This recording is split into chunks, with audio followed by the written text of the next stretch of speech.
శ్రీ గురుభ్యో నమః. ఈరోజు నా స్వాగతంలో 72వ వీడియో యూట్యూబ్లో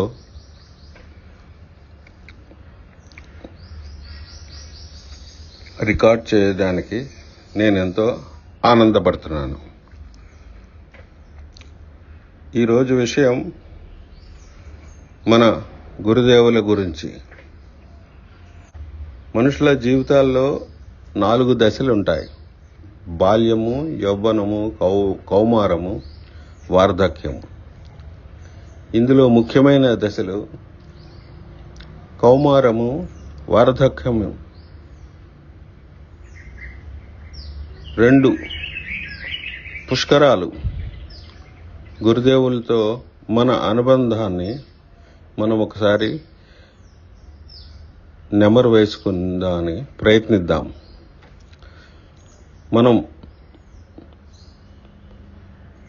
కౌమారం దశలో మన అదృష్టంతో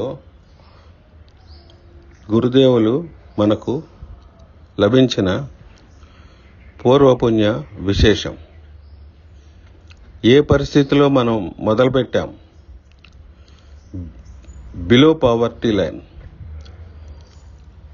ఆధ్యాత్మికంగా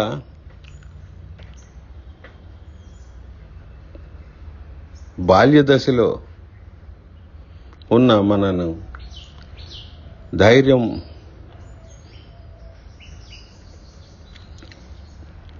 చేయడానికి ఒక భరోసా ఇస్తూ మనను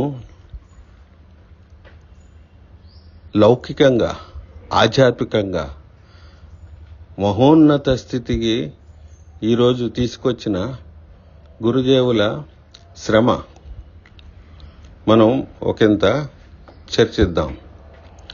మనం అంటే సుందరకాండ భక్త సహోదరులు. మనందరినీ పేరు పేరున ఆయన సంబోధిస్తూ ప్రేమతో మనను ఈ స్థితికి తీసుకొచ్చారు. దీంట్లో కరుడు కట్టిన హృదయాల్ని నవనీతంగా చేసే మర్మం ఆయనకు ఆ ఆంజనేయ స్వామి ప్రసాదించినందుకు మన అదృష్టం. ఈరోజు మనం కోటీశ్వరుల స్థితికి వచ్చామంటే అది ఆయన చలవే. అన్నిట ఉన్నతమైన స్థితిలో ఆయన్ని కూర్చోబెట్టి మనను నడిపించడానికి ఆయన ముందుండే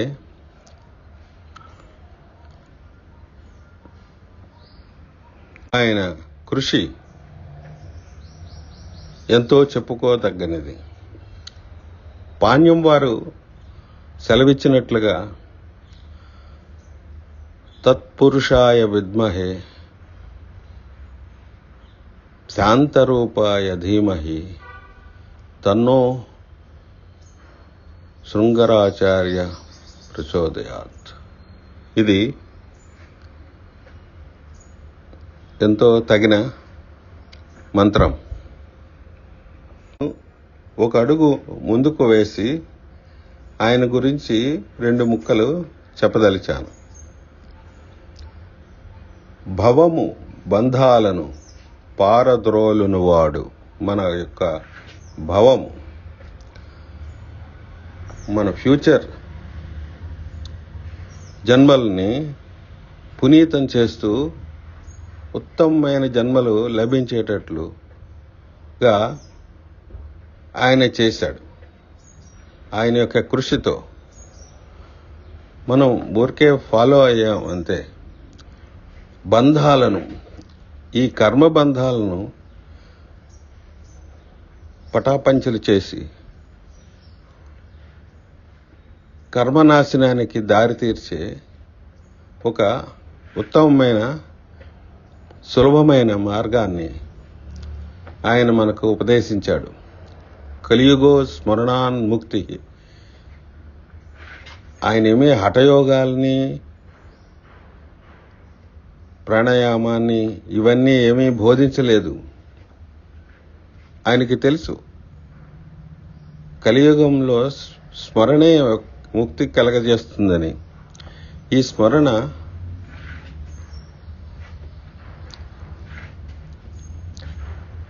ఆంజనేయ స్వామి అనుగ్రహంతో మనకు భిక్షగా ప్రసాదించాడు. వీటి యొక్క మహోద్దేశం వేరు.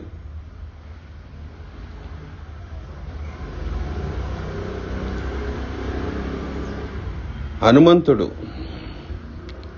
నవమ బ్రహ్మ.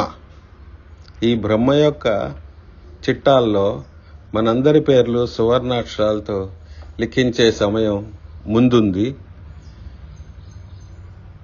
మనకు జన్మ లభించింది అంటే అది ఖచ్చితంగా పురుష జన్మే, మనుష్యత్వం, మనుష్య జన్మే వస్తుంది. మనుష్యత్వం, ముముక్షత్వం, మహాపురుష దర్శనం. మనుష్యత్వం ఖచ్చితంగా లభించేది అనే గ్యారంటీ మామూలుగా మనుష్య జన్మే కాదు. భగవద్గీతలో చెప్పినట్లు ఇట్టి సేవ భాగ్యం మనం కొనసాగిస్తూ ముందుకు సాగితే ఉత్తరోత్తర జన్మల్లో యోగుల ఇండ్లలో కానీ మహాపురుషుల ఇండ్లలో కానీ జన్మించడానికి అవకాశం ఉంది. అందువలన మనందరం ఉత్తరోత్తర ఒక దేశాధినేతలుగా కానీ ఒక యోగి పుంగువులు కానీ మారడానికి ఆయన కనిపెట్టిన ఈ చిట్కా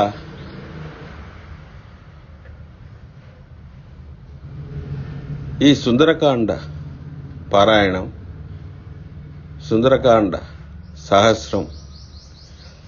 ఆయన ఇంకొక అడుగు ముందుకు వేసి సీతారామ కళ్యాణాన్ని మనందరి చేత ఆచరింపచేయడం, అది శాశ్వత విష్ణులోకానికి మనందరినీ ఆయన వెనకాల ఆయన కొంగు పట్టుకుని మనం బయలుదేరితే చాలు శాశ్వత విష్ణులోక ప్రాప్తి లభించడానికి.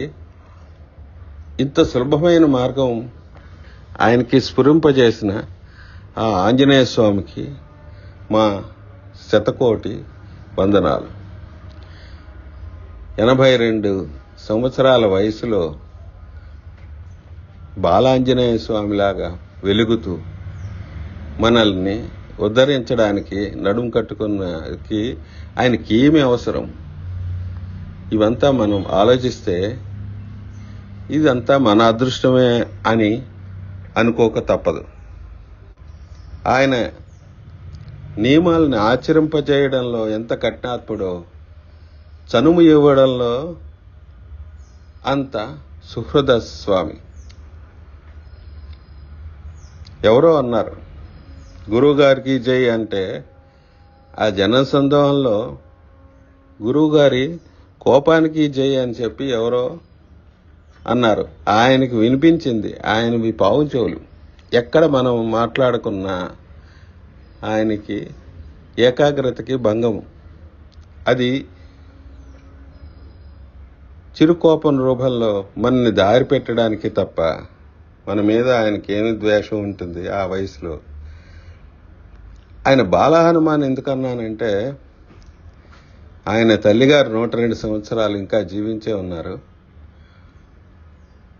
తల్లిదండ్రులు ఉన్నప్పుడు పిల్లలు బాలులే.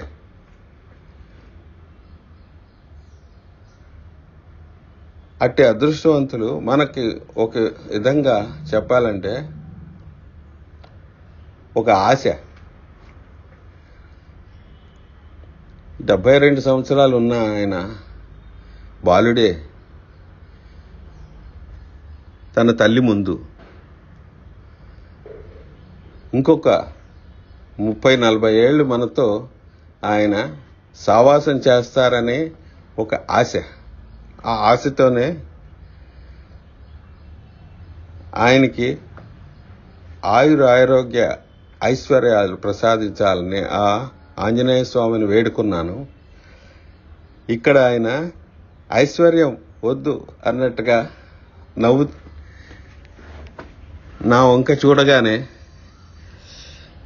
ఇది మనం సంపాదించుకున్న ఐశ్వర్యం కాదు, మనం ఎలాగో ఐశ్వర్యవంతులం అయ్యాం.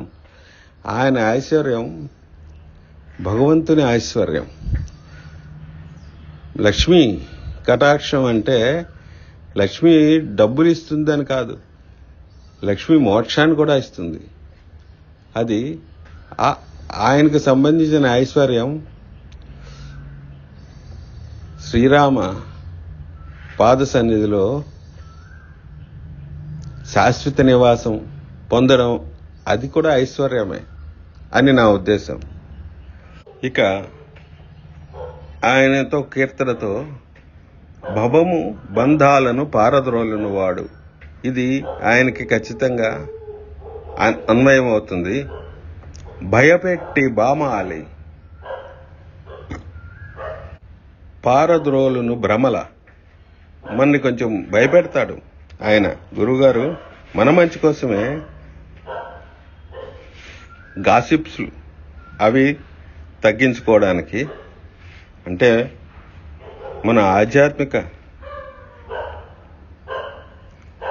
సుందరకాండ శిష్యులు ఎప్పుడెప్పుడో ఈ అకేషన్లోనే కలుస్తారు. బయట ఎవరికెవరో తెలియదు. ఈ అకేషన్లో కలవగానే ఏవో కబుర్లు వస్తాయి, మాకింత వచ్చింది, మాకింత లాభం అయింది, ఇక్కడికి రావడం వల్ల మా ఇంత కలిసి వచ్చింది, ఇవేవో మాట్లాడుకున్నా కూడా ఆయన సహించరు. ఎందుకంటే ఏకాగ్రతతో మనం చేసే పని ఏకాగ్రత ఉండాలని, ఆ గాసిప్పుల్ని పారద్రోలండి అనే ఉద్దేశంతో ఆయన మనని భయపెడతాడు, బతిమాలుతాడు. పారద్రోలను భ్రమల, మన భ్రమలన్నింటినీ పారద్రోలుతాడు. అందరం ఒక ఇనప మొద్దుల్లాంటి వాళ్ళం. వీటిని పదునైన ఆయుధాలా తయారు చేయడానికి సుత్తి దెబ్బలు తినాల్సిందే. ఈ దెబ్బల కోసం ఆయన నవనాడలు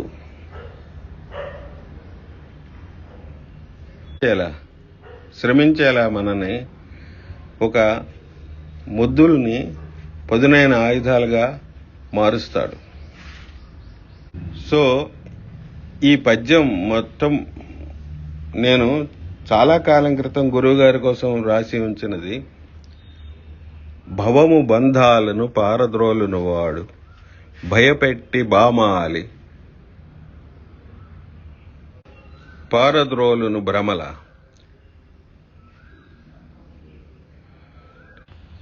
రెండింట చెడుట ఎదుట తెచ్చే గురుడు, ఇనుము కణకణలాడించి సుత్తి కొట్టేటట్ల.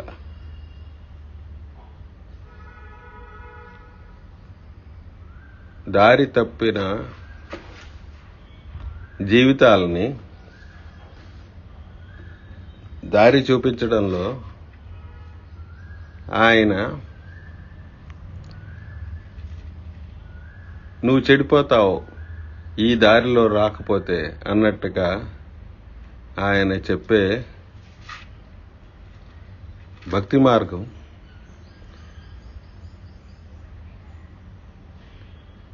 ఇనుము కణకణలాడించి సుత్తి కొట్టేనట్ల అలా ఉంటుంది. ఇది మన గురువు గారి కోసం మనం రాసుకున్న పద్యం.